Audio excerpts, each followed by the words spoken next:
alámúnlá alẹ́kùn ẹ̀yin ẹ̀fẹ́ dákun wọ́n ní kò dáa téèyàn máa gbé fọ́tò èèyàn sínú ilé tí fọ́tò èèyàn máa wà nínú ilé àwọn kan sì máa gbé fọ́tò ìyá sínú ilé kódà àwọn àfá máa ń gbé fọ́tò ìyá sínú ilé wọ́n wà kọ̀ kí ó ṣe kí ó tán máa ń kọ sí òun lè rọ pé tí mọ̀láìkà máa fi tí òun lè rọ rẹ̀ ní àbí báwo how of a reason what is a why how in the why what of that reason tàbí ń gbé fọ́tò ìyá sínú ilé bóun tiẹ̀ ṣe jẹ́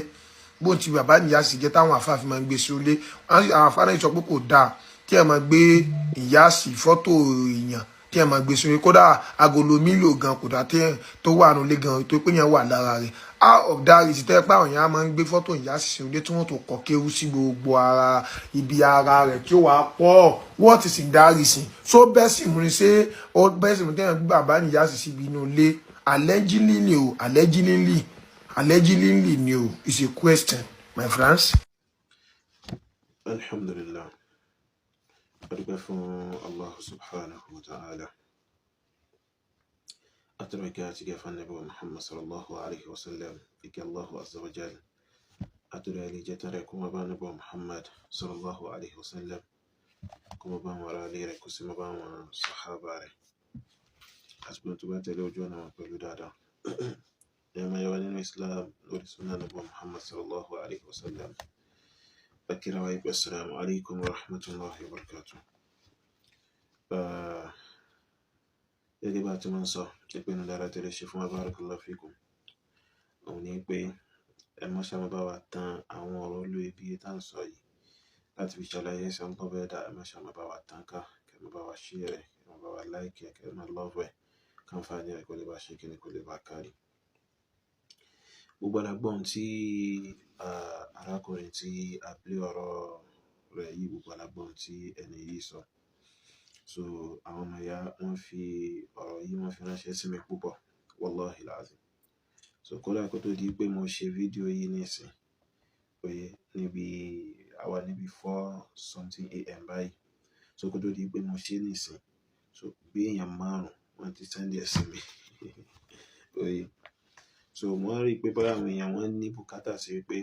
so ká sọ̀rọ̀ lé lórí so dítú pé wọ́n mọ̀ pé ẹni tí ọkùnrin wa yìí oye ẹni tí wọ́n mẹ́nu bà so tí wọ́n béèrè nípa àwọn èèyàn mọ̀ pé ẹni tó já sí wípé so àìfẹ́ ká gbọ́rọ̀ rẹ̀ sí tí àfi kó já sí pé ká sọ̀rọ̀ nípa rẹ̀ ìyẹn tí ń ṣe Ibrahim Inyas Al-Kaulahi As-Senegali so arákùnrin náà ń béèrè nípa pé so bó ni Ibrahim Inyas ṣe jẹ́ kí ló dé tí àwọn èèyàn fi máa ń gbé àwòrán rẹ̀ kó lè tí wọ́n fi máa ń gbé sínú ilé ìpèsè bí wọ́n sọ pé so ìmá gbé àwòrán ìmá fi kọ́lé kí wọ́n máa fi tolé so ìmá fi àwòrán tolé ìpèsè bí wọ́n sọ pé kò dáa ni so bẹ́ẹ̀ ni so ìmá kó àwòrán láti tolé láti fi decorate ilé kí a máa kódà sílé oye so kí a máa ṣe ìtìnáwó rẹ̀ so haram ni so nítorí ìjìyà tó tóbi tá Nabi sallam tó ṣe kíni tó sọ pé ń bẹ fún nǹkan yẹn gẹ́gbà náà sallam ṣe sọ pé so la tadkhulu al-mala'ikatu baytan fihi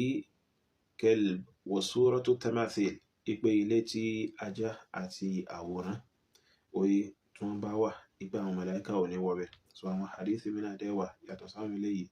so tó tún kó àwọn ìtumọ̀ tó ṣe kíni tó kẹnu sínú oye báyìí so ala kulli hal ọ̀rọ̀ nípa Ibrahim Inyas ọ̀rọ̀ tí a sọ pé ó lágbára púpọ̀ ni so nítorí Ibrahim Inyas ẹni àánú kan ní ẹni ìṣìnà kan ní olùpèpè sí di ẹ̀sìn kèfèrí kan so tí ọ̀pọ̀lọpọ̀ àwọn èèyàn mọ̀ sí ẹ̀sìn Tìjàníyà so òun ni Ibrahim Inyas so ẹ̀sìn tó pèpè sí nìyẹn so bẹ́ẹ̀ dẹ̀ ni ó ṣe oríṣiríṣi àbúrò àti jàmbá fún Islam so ó parọ́ mọ́ Allah bẹ́ẹ̀dá ó parọ́ mọ́ Nabi so bẹ́ẹ̀ dẹ̀ ni ó tẹ̀lé ìfẹ́ inú rẹ̀ lórúkọ pé Allah bẹ́ẹ̀dá ní tẹ̀lé lára àwọn àbúrò àti jàmbá tí Ibrahim Inyas yìí ṣe fún Islam tó ṣe fún Allah tó ṣe fún Nabi tí èyíkéyìí mùsùlùmí tó bá fẹ́ bá Allah bẹ́ẹ̀dá dáadáa oye tó gbọ́dọ̀ máa fi ṣọ́ra fún Ibrahim Inyas àtọ́jú ọ̀nà rẹ̀ òun náà ni tí Ibrahim Inyas sọ nínú tírà tí ń bẹ lọ́wọ́ mi yìí oye so As-Sirrul Akbar wa Nurul Abhar, Ibrahim Inyas ló kọ. Ibrahim Inyas ń sọ ní page 45 ń sọ̀rọ̀ nípa kíni, nípa àwọn ipò tó yá sí pé àwọn ẹni tí wọ́n fẹ́ ṣe ẹ̀sìn Sufi làsíyàmá Tìjàníyà, àwọn ipò tí wọ́n lè dé, so tí wọ́n fi ríra wọn bẹ́ẹ̀ nípa àwọn ti tẹ̀síwájú níbi ìjẹ́ wòlíì. Ibrahim Inyas wá ń sọ pé wa fi hadha al-maqam, ipe níbi ipò tóun ṣàlàyé yìí, tóun sì ń sọ̀rọ̀ nípa yìí o, ẹni tó bá débẹ̀ nínú àwọn ọmọlẹ́yìn òun, so yóò máa rí i pé anna Allaha ma awjada illa Muhammadan, yóò máa rí i pé Allah bẹ́ẹ̀ dá kò jẹ́ kí nǹkan kan ṣẹ̀mí, kò sì jẹ́ kí nǹkan kan bẹ àyàfi Ànábì Muhammad nìkan. Wa ma arsala illa Muhammadan, Allah bẹ́ẹ̀ dá ò sì rán òjíṣẹ́ kankan, kò ránṣẹ́ àyàfi Ànábì nìkan. That is, gbogbo àwọn òjíṣẹ́ tó bá ti ẹlẹ́yìn Ànábì wọ́n yìí ṣe ẹni tí Allah bẹ́ẹ̀ dá ránṣẹ́. Oye, Ibrahim Inyas sọ pé walam yursil min Quraysh, ipe bẹ́ẹ̀ dẹ̀ ni Allah bẹ́ẹ̀ dá òun rán òjíṣẹ́ kankan láti inú ìdílé Quraysh.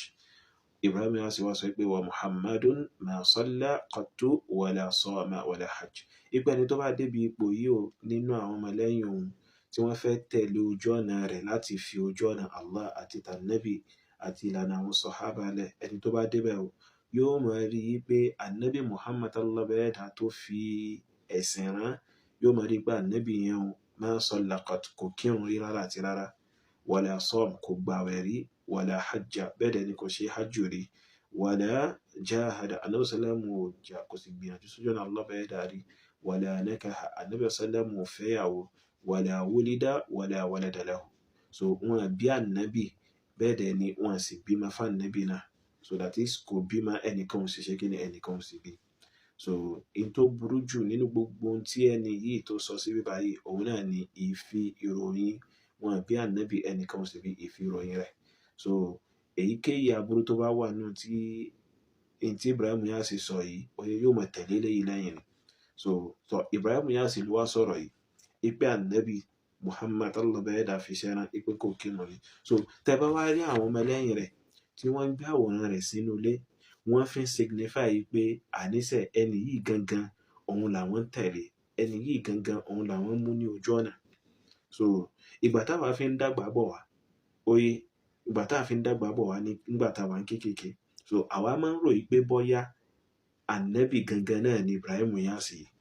So níbi tí àwọn èèyàn ti fi rọ́pò Ànábì sálàmù, tó ti fi ṣe kíni, tó ti fi rọ́pò rẹ̀ dé. So Ibrahim Inyas gbìyànjú àti ṣe kíni, àti dìfẹ́mù Ànábì, àti bà Ànábì jẹ́ fún àwọn èèyàn, so táwọn èèyàn ó fi wá máa rọ́ tẹ̀lé òun, oye, torí ẹ̀ lẹ ṣe rí tí wọ́n fi ń gbé àwòrán rẹ̀ sílé lónìí yìí, tí wọ́n sọ di nǹkan kan tó yá sí pé wọ́n ń bọ yàtọ̀ sí Allahu azza wa jalla. Oye, so ní ti ṣókí, so Ibrahim Inyas nìyẹn,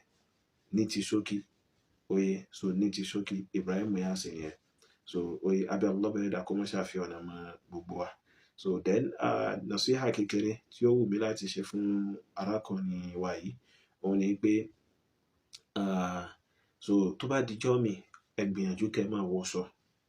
oye, ẹ gbìyànjú kẹ́ máa wọṣọ, ẹ máa bo ara yín, oye, ẹ má síra lẹ̀ báyìí, tẹ́ bá tiẹ̀ béèrè irú béèrè yìí, oye báyìí, so ẹ máa ṣe kíni, ẹ máa gbìyànjú láti ṣe kíni, láti bo ara yín. So mùsùlùmí, ẹni tó yá sí pé máa ń tijú ni, ẹni tó yá sí pé máa ń tijú Allah, so oye, bẹ́ẹ̀ dẹ̀ ni, so ní ti díẹ̀díẹ̀ ó nídìí àti tún máa tijú àwọn èèyàn pé